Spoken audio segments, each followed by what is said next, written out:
Fala pessoal, estamos aqui agora gravando esse vídeo rapidinho para vocês. Conforme eu tinha prometido, nós abordaríamos a questão relacionada ao consentimento sobre cores de uniforme ou consentimento sobre autoridade. Esse é um tema muito interessante porque as pessoas não se dão conta, às vezes, de ler o inteiro teor dos informativos, se satisfazem apenas com aquela redação que é dada pela equipe de jurisprudência dos tribunais, mas isso foi aventado pelos ministro Gilmar Mendes quando do seu voto no recurso extraordinário 603 616. Isso é muito importante porque esse recurso extraordinário ele foi o paradigma para a fixação da tese 280 em sede de repercussão geral no Supremo Tribunal Federal e esse assunto relacionado ao consentimento sobre farda, sobre cores de uniforme, sobre consentimento sobre autoridade. Esse é um tema que tem muita incidência na prática e que pode inclusive cair numa eventual prova de segunda fase de defensoria pública. Eu diria mais para a defensoria pública, porque há um contingente muito grande de processo em que isso efetivamente ocorre. Então eu queria que você prestasse bastante atenção. Eu vou tentar ser bem didático a respeito disso. Tem alguns aspectos relacionados a direito constitucional, hermenêutica constitucional, direito internacional da proteção de direitos humanos que tem aplicabilidade em relação a isso que eu vou falar. Presta atenção, pessoal. Já postei na minha página, tanto no Instagram como no Facebook, a questão do tema 280 do Supremo Tribunal Federal em relação ao adentramento domiciliar, no qual se fixou que o adentramento domiciliar forçado, ele a priori, ele não é impossibilitado ou ele não é vedado em relação ao aparato estatal, mas que na verdade deve haver a apresentação de justa causa para tanto. Esta justa causa, inclusive, é apresentada por alguns doutrinadores. Eu cito aqui o professor Henrique Hoffmann, delegado de polícia, e também o professor Leonardo Marcondes Machado, que também é delegado de polícia no estado de Santa Catarina, que é a questão relacionada à visibilidade externa de prática de crime no compartimento habitado. Esse é um aspecto de descrição ou de apresentação efetivamente da justa causa. Lembro a vocês também, nessa postagem que eu fiz a respeito do tema 280 do Supremo Tribunal Federal,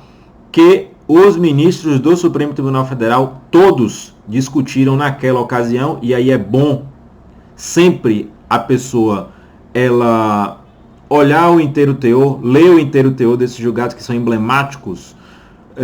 Se discutiu pela necessidade, olhem bem, necessidade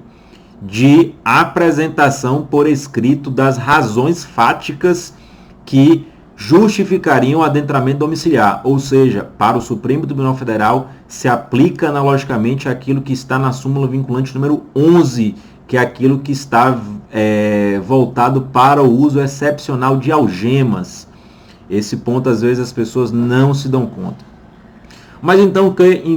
o que seria consentimento sob farda ou consentimento sob cores de uniforme, também chamado consentimento sob autoridade? Senhores, aqui eu trago só para ilustrar aquela cena do Tropa de Elite 1, em que o personagem Capitão Nascimento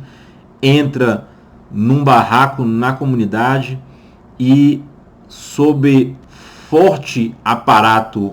policial, com grande armamento, fuzil, pistola, enfim,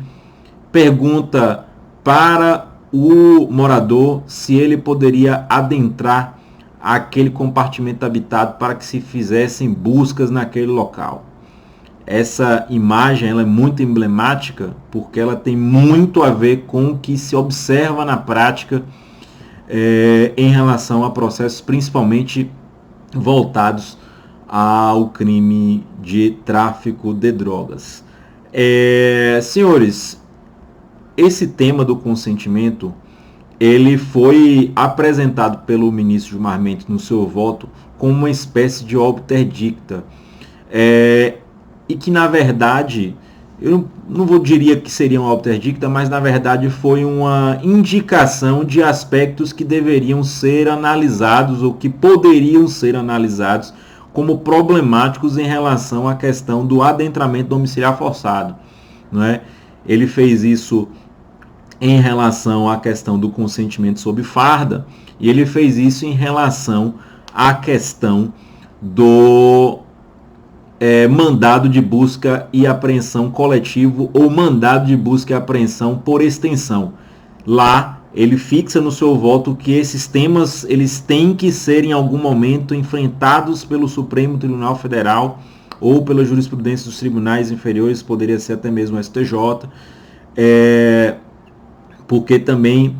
seriam muito importantes para se analisar a dimensão a ser dada de eficácia quanto ao direito fundamental de inviolabilidade domiciliar. E quando ele fala sobre consentimento sob farda ou consentimento sob autoridade, ele cita um precedente do direito norte-americano, da jurisprudência norte-americana, que é o case Johnson versus United States. Nesse caso, esse caso de 1948, nesse caso se discutiu a respeito da validade ou não do adentramento domiciliar forçado quando se tenha informações da prática de crimes dentro do compartimento habitado. E o interessante é que o caso de 1948 era uma situação relacionada a ópio, que também é uma droga. Então se tem, na verdade, um panorama muito parecido com aquilo que se observa em relação aos processos aqui no Brasil quanto a atividade ou atuação do aparato policial e a verificação se aquilo se deu dentro de uma legitimidade constitucional ou não. Nesse caso, entendeu a Suprema Corte norte-americana que, ainda que houvesse informações a respeito da prática de crimes dentro do compartimento habitado, isso não chancelaria a postura estatal de ir até a casa da pessoa e solicitar o seu consentimento para que adentrasse a casa para fins de realização da busca e apreensão.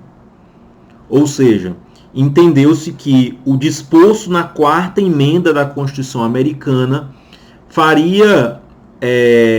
que o sentido de tal emenda, de tal direito fundamental, que seria o direito fundamental de resguardo domiciliar, da inviolabilidade domiciliar, que tem também a questão da proteção à privacidade, teria significação de que as pessoas ou os cidadãos americanos, eles prefeririam a segurança de morar em seus lares fora da ingerência ilimitada do Estado, do que atribuir ao aparato estatal, principalmente ao aparato policial, uma esfera de discricionariedade ampla para adentrar ou não determinado compartimento habitado. E nesse caso entendeu-se que o consentimento dado sob farda ou sob autoridade, esse consentimento ele não é revestido de validade, porque o consentimento ele não é dado em razão do grau de informações que a pessoa tem em relação a imputações ou suspeitas contra a sua pessoa, mas sim pelo fato de se ter uma coação implícita ou explícita em razão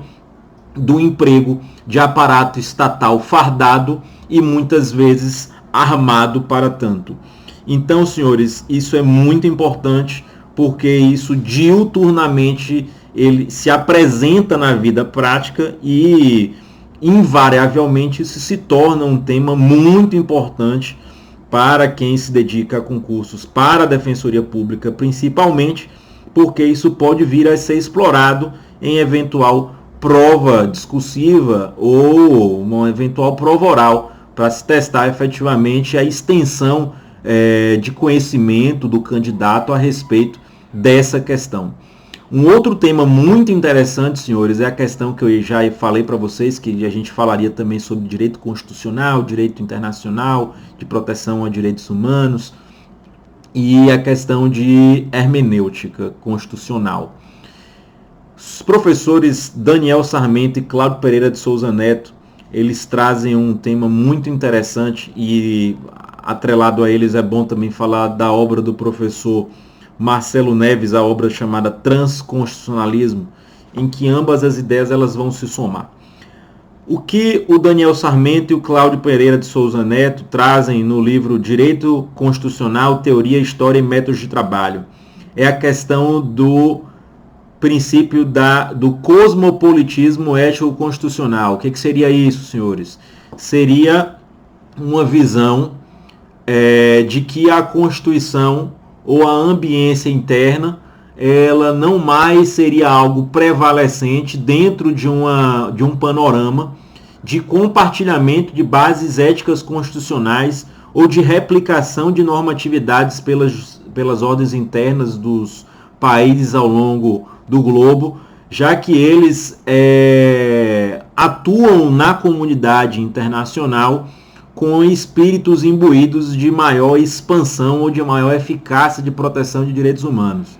Então, se tem nos países uma base ético-constitucional compartilhada em relação à proteção de direitos fundamentais. E aqui nós temos uma questão de intenso diálogo entre aquilo que foi decidido pela Suprema Corte norte-americana e aquilo que poderia vir a ser decidido pelo Supremo Tribunal Federal quando viesse a ser provocado especificamente quanto à questão do consentimento sob autoridade ou consentimento sob cores de uniforme. Isso é muito interessante porque nós saímos de uma ideia talvez de solipsismo constitucional, ou seja, uma ideia de que nós decidimos com base na nossa soberania e pouco importa as ambiências internacionais. Isso não tem mais qualquer fundamento. Nós vivemos numa escala globalizada, nós somos signatários de tratados de proteção de direitos humanos em que nós nos submetemos a jurisdições de cortes de proteção de direitos humanos e, por que não dizer, nós nos submetemos também à obrigação de aprendizado recíproco ou de diálogo recíproco e permanente com a experiência de outros países em escala de direito comparado, para que nós possamos amplificar ou nós possamos evoluir em matéria de proteção de direitos fundamentais. Então, senhores, guardem essa ideia: consentimento sob farda, ou consentimento sob cores de uniforme, ou consentimento sob autoridade. Pegando-se o precedente do case Johnson versus United States, consentimento dado sob essas condições é um consentimento inválido a partir do momento em que a pessoa que expressa aquele consentimento ela não tem a base informativa referente a aquilo que é imputado contra a sua pessoa, mas sim ela emite aquele consentimento em razão de uma espécie de coação implícita ou explícita decorrente do emprego de uniforme estatal ou às vezes de uniforme e armamento estatal. Certo, senhores? Essa é a nossa contribuição nesses tempos de quarentena, de Covid-19. Peço a todos que permaneçam em casa. Nós, sempre que pudermos, estaremos aqui apresentando vídeos a respeito de assuntos que sejam de interesse das pessoas que queiram um processo penal de matriz democrática e discussões aprofundadas a respeito desses assuntos. Um forte abraço e um bom final de semana para todos.